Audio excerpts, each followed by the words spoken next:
Hey guys, Mark here. Welcome back to Jurassic World Evolution. I'm recording this like mere seconds after the last episode, but I really like this Montosaurus for some reason, don't know why. Anyway, so yeah, we're gonna go check out. We've got some fossils actually. Let's check out that. Have we got any Triceratops? We do indeed.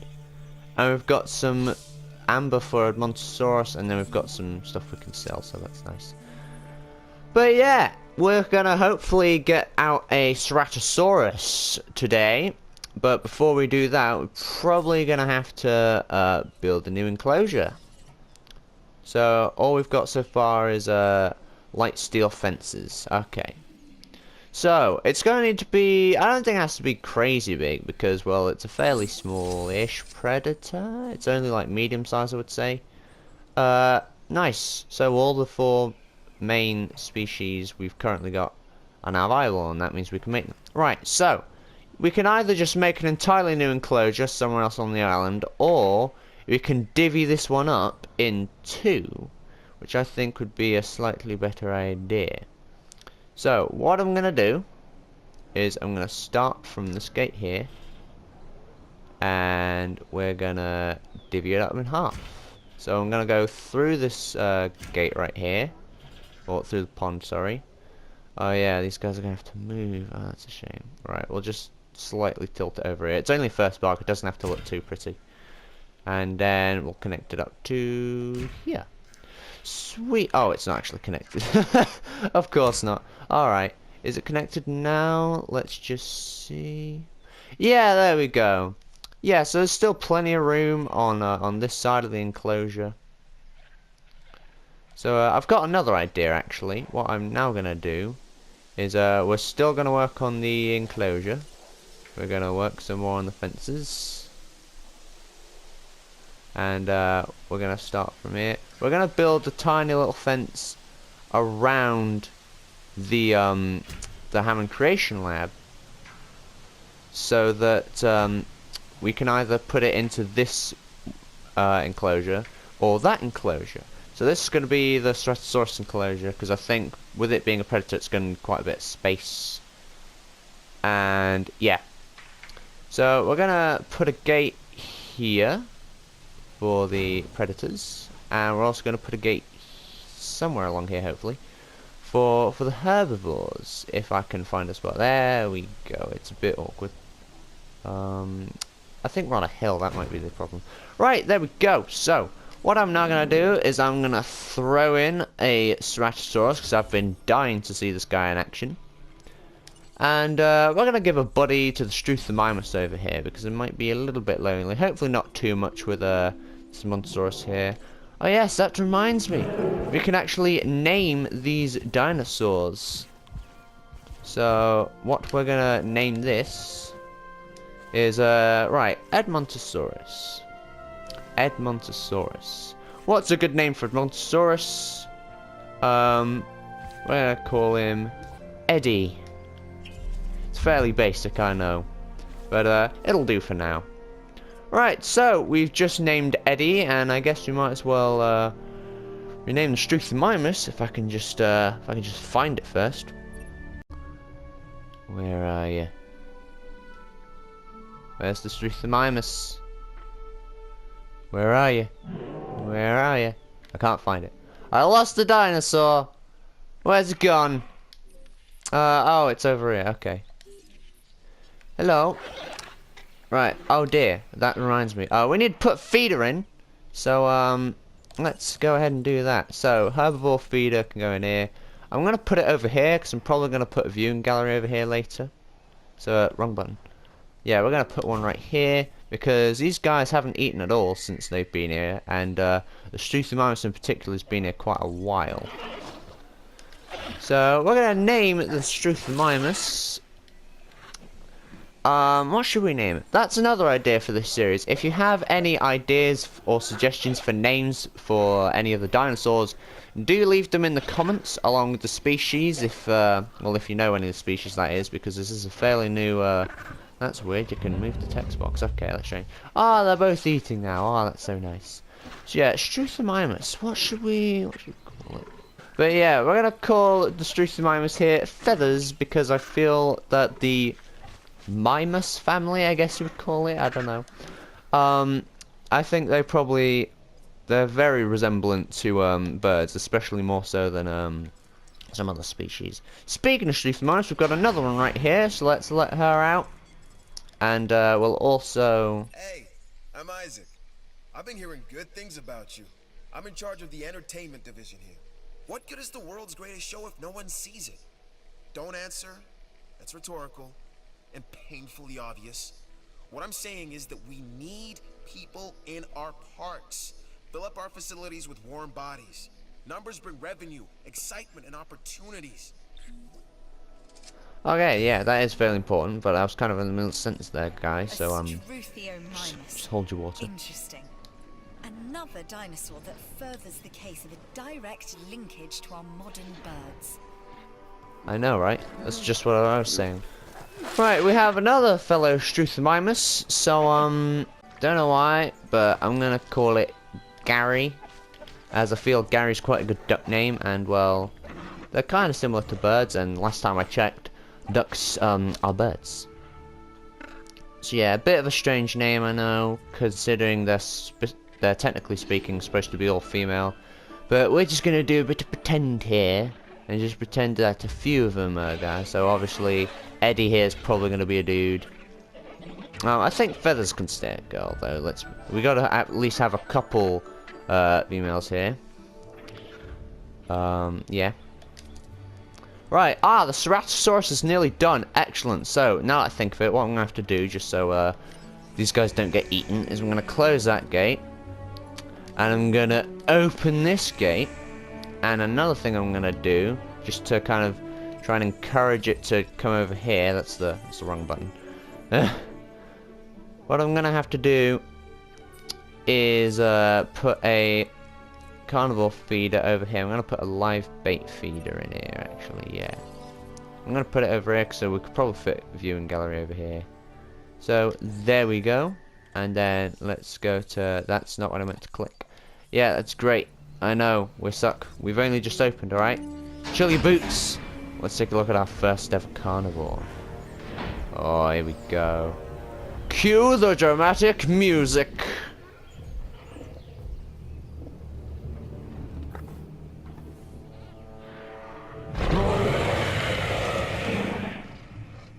Oh man. Sweet. This time a Ceratosaurus. There are distinctive spines that run down its back and a bladed horn on its head. Just what you don't want to run into when you're out there alone or in a group. That is true. You kind of don't want to run into one of these things, period. Unless you happen to be a much larger carnivore and consider this one to be a bit of a snack. So yeah, we've got our first carnivore in here. So that's interesting. Close the gate because we don't need this to be open anymore. That's another thing. We're gonna have to... Can't speak today. We're gonna have to juggle with these gates a little bit. But we'll manage. So yeah, he seems to be fairly happy as well. And right, we're gonna have to actually buckle down and actually start improving our park a little bit. So what I'm gonna do now is we're gonna add some viewing galleries. Where are they? Here it is, viewing gallery. So this basically allows people to actually look in to the enclosures, because for some reason they can't just peek through the bars, because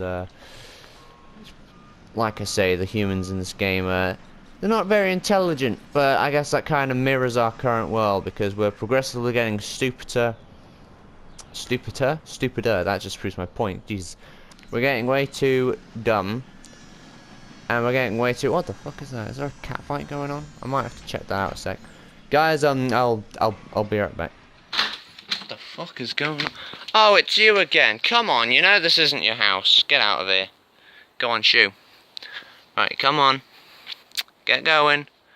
Alright, he's leaving. He's just doing it. He's just taking his time, alright? Thank you for cooperating, at least. Just don't come back. Please. There's not... Okay, I guess it's It's kind of borderline alright. Just... Anyway, back to the game. Alright guys, I'm back. Sorry about that. It was just, well, it was just that cat, basically. The one that isn't mine, but thinks this is his house for some reason. Anyway, we don't have any power here, so what we're gonna do is we're gonna put a substation here, so that it is actually powering the place. We'll put it over here just so it doesn't cut any of the trees down, because they do look quite nice. And we're gonna run it through the trees. Obstructed? Can it not run over the building? Oh, it can't, can it? Alright. I'll put it right here. And then there. There we go, it should be powered now, and people can come look at our beautiful Ceratosaurus. Speaking of which, if you guys would like to suggest some names, if I don't come up with my own in the meantime, that is, that would be greatly appreciated. And since we've got a viewing gallery over there, we should probably put one here too. So let's just go ahead and grab one here. I planned on putting one here. That's if the terrain will allow us to do that. Okay, it'll allow us to put one here. It's close enough, I guess. We'll just have to... Oh, it's still in view, I guess. Oh well. Yeah, the path isn't connected. I don't think it was. So, we're gonna have to real quick, put that into place. Right there. And then there's no power either. So, that's the thing. You kind of got to build 3 things for every building, because you also got to worry about the power. And the, and also the path, as well as the building itself.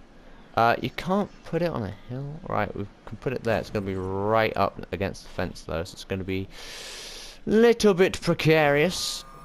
I'll put it over here just to try and save space, and then there we go. Marvelous. We've got 2 viewing galleries, and we can well, we can see all our animals hopefully. So that's very, very good indeed. Right, I have not sent a dig team out in some time, so where's the... here's the expedition center. So let's head here again, just so we get a little bit of everything, I guess. Right. Oh, so everything appears to be in order. All right, that's just the helicopter going off to the fossils and whatnot. Right, we've got a lot of empty space here, so we might put an enclosure here, maybe some shops. I think we can actually do a little bit of research into certain buildings, I believe. Yeah, we can research one new building. What would that be? Clothes shop, of course. That's another thing that'll help us make money, is merchandise and just general things you can buy other than tickets to actually get into the park in the first place. So hopefully that'll hopefully give us a bit of... Right, so this lets you take a look at all the other islands, so we then get islands like Isla Murta and all the other ones that aren't actually explicitly mentioned or seen in the films. But then we get Isla Sorna right here. And then if you get a pretty good rating on this island, you can actually get Isla Nublar, which gets you sandbox mode, meaning you can just build whatever you want without any money restraints or anything like that. So that's more of a kind of end game thing, I guess, just so you can like dick about with all the features, I suppose. So that's very nice. Right, Fossil Center is ready for us to take a look-see at the... Oh, okay, alright. I was looking at the wrong thing. I just heard a little ding, and I just assumed that was the Fossil Center. Right, so we're finally getting some people in here, and we're currently at 4.5 million. We can probably increase that a little bit. So, alright, that just reminded me. The clothes shop should be ready, shouldn't it? Hotel! Right, we've got a hotel here. Yeah, the clothes shop is ready. So, we're gonna put a clothes shop down and get some alternative revenue rolling. Yeah, we can put it straight up the path, I think. There we go, just need some... What? It is the power. Looks like you're It's running right out of next to power. this, though. That's not good. Build more power stations or increase your output. Oh. Oh, I see. So we've actually, this is using as much power as it possibly can. So what we now need to do is have another power station. And we're going to put it somewhere over here. Where, though, is the question. Because we don't want it to take up space that could otherwise be used for, like, tourist attractions and stuff. You know what, we'll put it here. Yeah, we'll just put it here. So, small power station, because that's the only one we have. Is it facing the right way? That's the wrong button. Terrain constraints, of course. Obstructed by what? What do you want? Because I'll tell you what I want. I want you to get on the path, please. It's the water, isn't it? That's the issue. Shit. Right. Could you please get on the path? No? Right, I guess we're just gonna have to shape the terrain then. So, I believe... Yeah, we're gonna have to flatten this down. If we just, do that around here. Oh no, sorry, it was up here we wanted it, isn't it? So, you know what, we'll just put it over here. Forget it! Right, so, back over here, get the power station. Really? It still can't go anywhere? There we go, you stupid. Right. Oh, we can't attach it directly onto the path, that's a shame. Oh well. Oh yeah, pylons. Gotta have your pylons, guys. So, we're gonna put it right here. And then here. There we go. Splendid. Each power station outputs an amount of power to the network. Each building requires an amount of power. This increases whenever upgrades are added. Upgrade existing or build an additional power station to improve overall output. Right. Gotcha.